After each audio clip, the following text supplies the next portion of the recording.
ఇప్పుడు ఒక నియమాన్ని పాటించడం అనేటటువంటిది ఎంత గొప్ప విషయమో మనకు అర్థం అవుతుంది. ఒకప్పుడు అర్జునుడు యుద్ధానికి వెళ్ళి వేరొక ప్రాంతంలో యుద్ధం చేసి తిరిగి వచ్చాడు. తిరిగి వచ్చినప్పుడు ఒక వార్త తెలిసింది. కర్ణుడు ఆ రోజున విజృంభించాడని, ధర్మరాజు గారిని నిజానికి పడగొట్టేయగలిగినంత ఉద్ధతితో యుద్ధం చేశాడని, ఒంటి నిండా దెబ్బలు తిన్నటువంటి ధర్మరాజు గారు శిబిరానికి విడిపోయాడని తెలిసింది. భీముడు ఒక్కడు యుద్ధం చేస్తున్నాడు.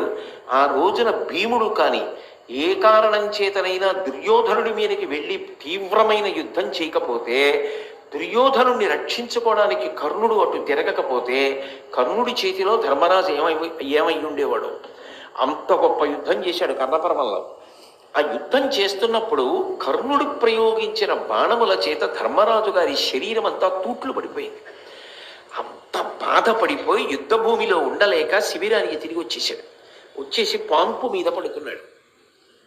కృష్ణుడితో కలిసి అర్జునుడు యుద్ధభూమిలోకి వచ్చాడు, కురుక్షేత్ర సంగ్రామ భూమిలోకి.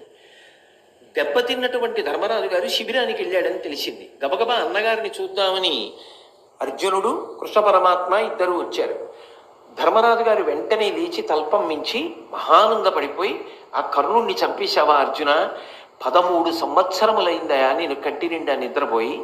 నేను నిద్రపోతే నాకు ఆ కర్ణుడే కనపడుతున్నాడు. సామాన్యమైన వీరుడు కాడు. నీకు సరి అయినటువంటి జోదు. మన సైన్యాన్ని ఎంత నొప్పించాడో, ఇవాళ నన్ను ఎంత బాధ పెట్టాడో. ఆ కర్ణుడి దాటి తట్టుకోలేక కదూ శిబిరానికి వచ్చి విశ్రాంతి తీసుకుంటున్నాను. అటువంటి కర్ణుడిని మట్టు పెట్టేశావా? నీ బాణ ప్రయోగం వలన కర్ణుడి యొక్క తల తెగిలి ఎగిరి డుళ్ళి కింద పడిపోయిందా అని పరమానంద పడిపోయి ప్రశ్నలు అడిగాడు. నెగ్గేశాడు అర్జునుడు. కర్ణవధ అయిపోయింది అనుకున్నాడు. అర్జునుడు అన్నాడు, నేను కర్ణుడిని వధించలేదు, నేను వేరొక చోట యుద్ధంలో ఉన్నాను. మీరు యుద్ధం చేస్తున్న ప్రదేశానికి నేను వచ్చేటప్పటికి కర్ణుడి వలన మీరు బాగా ఖేదమును పొంది శిబిరానికి వెళ్ళిపోయారని తెలిసింది. భీముడు యుద్ధం చేస్తున్నాడు, మిమ్మల్ని చూసి వెడదామని వచ్చాను అన్నయ్య అన్నాడు. అనగానే ధర్మరాజు గారికి ఎక్కడ లేని కోపం వచ్చింది. కోపం వచ్చి ఆయన అన్నాడు, మనం అరణ్యవాసం చేస్తున్నప్పుడు ద్వైతవనంలో ఉండగా నువ్వు అనేక పర్యాయాలు కర్ణుణ్ణి ఓడిస్తానని ప్రగల్భాలు పలికావు. నువ్వు పుట్టినప్పుడు అశరీరవాణి పలికింది, కురువీరులందరినీ కూడా ఇతను జయిస్తాడని. నువ్వు చెప్పిన మాటలు నమ్ముకుని కదా నేను యుద్ధానికి వచ్చాను. నేను కర్ణుణ్ణి జయించలేను అని నువ్వు నాకు ఒక మాట చెప్పుంటే ఎప్పుడో ధృతరాష్ట్రుడి కాళ్ళు పట్టుకుని ఊడిగం చేస్తూ ఆయన దగ్గరే బతికేవాడిని. ఇప్పటికైనా ఆలస్యం లేదు. నువ్వేమిటో నీ శక్తి ఏమిటో నాకు అర్థమైపోయింది. నువ్వు గెలవలేవు కర్ణుడిని, నీ చేత కాదు. నువ్వు కర్ణుడి ముందు నిలబడలేవు, నీకు భయం కర్ణుడి చేత ఓడిపోతానని నాకు అర్థమైపోయింది. కాబట్టి నేను అరణ్యములకు వెళ్ళిపోతాను. లేదా ఒక పని చెయ్యి, నీకు తోడు చేతిలో గాంధీవం కూడా ఎందుకు? ఆ గాంధీవం కృష్ణుడికి, కృష్ణుడు గాంధీవం పట్టుకుని యుద్ధం చేస్తాడు. నువ్వు సారథ్యం చెయ్యి, కర్ణవధ పూర్తవుతుంది. తప్ప నీకు అలంకారం తప్ప గాంధీవం, ఆ గాంధీవంతో నువ్వేం చేయగలవు? కనుక నిన్ను నమ్మి, గాంధీవాన్ని నమ్మి నేను యుద్ధానికి వచ్చాను. నీకున్నటువంటి రథం చూస్తే అగ్నిహోత్రుడిచ్చింది, అశ్వములు చూస్తే దేవతలు ఇచ్చినవి, గాంధీవం చూస్తే దేవదత్తము, నీకున్నటువంటిదేమో దివ్యమైన శంఖము, సాక్షాత్తు శ్రీహరి నీకు సారథి. నువ్వు కర్ణుణ్ణి నిర్జించలేక తిరిగి వచ్చావు. ఇన్ని దెబ్బలు తిని నేను వచ్చి పడుకున్నాను ఇక్కడ, పైగా తగుదునమ్మా అని పరామర్శ చేయడానికి వచ్చావు. నీకు సిగ్గు లేదు. కాబట్టి ఆ గాంధీవం కృష్ణుడికి ఇచ్చేయండి అనగానే అర్జునుడు వరలోంచి కత్తి తీశాడు. కృష్ణ పరమాత్మకు అనుమానం వచ్చి గబగబా వచ్చి చేయి పట్టుకున్నాడు అర్జునుడు. పట్టుకుని, బావా ఇప్పుడు కత్తి తీయవలసినంత అవసరమే ఉంది. కర్ణుడు ఉన్నాడా, దుర్యోధనుడు ఉన్నాడా? మీ అన్నగారు కదా ఎదురుగా ఉన్నది, నీకు పూజ్య భావన కదా, కత్తి ఎందుకు తీశావన్నాడు. అంటే అర్జునుడు అన్నాడు, తెలిసో తెలియకో నేను గాంధీవం పొందినటువంటి రోజుల్లో నా చిన్నతనంలోనే నేను ప్రతిజ్ఞ చేశా, నా చేతిలో ఉన్న గాంధీవాన్ని ఇంకొకరికి ఇచ్చేయమని ఎవడైనా అంటే మాత్రం వాడి యొక్క కుత్తుక కత్తిరిస్తానని ప్రతిజ్ఞ చేశా. ఇప్పుడు ధర్మరాజు గారు ఆ మాట అన్నాడు, నా గాంధీవాన్ని నీకు ఇచ్చేయమన్నాడు. నేను సత్య సంకల్పుణ్ణి కావాలి కదా, నా ప్రతిజ్ఞ నేను నిలబెట్టుకోవాలి కదా, లేకపోతే ధర్మభ్రష్టుణ్ణి అయిపోతాను కదా, అందుకని ధర్మరాజు తల తరిగేస్తానన్నాడు. అనగానే ఆశ్చర్యపోయి కృష్ణ పరమాత్మ చేపట్టుకుని, బావా ఆగు, అదేమిటి ఇంకా యుద్ధం ఎందుకు? ధర్మరాజు గారిని చంపేస్తే యుద్ధం ఏమిటి? తప్పు ధర్మరాజు గారిని చంపకూడదు. ఏదో తెలిసో ప్రతిజ్ఞ చేసాం ఒకప్పుడు గాంధీవం మీద గౌరవంతో. ఇప్పుడు ధర్మరాజు గారు ఆ గాంధీవం నాకు ఇమ్మన్నాడని ధర్మరాజు గారిని చంపేస్తావా? ఇంకా అవతల వాళ్ళతో యుద్ధమా, మీలో మీరు యుద్ధమా? అందుకని ఆపు, అలా చేయకన్నాడు. అంటే అర్జునుడు అన్నాడు, మరి నా ప్రతిజ్ఞ అలా నిలబడుతుందన్నాడు. ఏముంది, ఎదురుగుండా ఉన్నటువంటి పెద్దవాళ్ళని, ధర్మాత్ముల్ని, విజ్ఞుల్ని, విద్వాంసుల్ని, గౌరవనీయుల్ని తూలనాడితే, వాళ్ళని నిందావాక్యములు పలికితే వాళ్ళని చంపేసినట్టే. కాబట్టి కొంతసేపు ధర్మరాజుని నిందించు అన్నాడు. అంటే కత్తి వరలో పెట్టుకుని వెంటనే అర్జునుడు ధర్మరాజు గారి వంక చూసి, నీకున్నటువంటి జూద వ్యసనం వల్లే మేమిందరం ఇంత కష్టపడ్డాం, ఎవడాడమన్నాడు నిన్ను జూదం?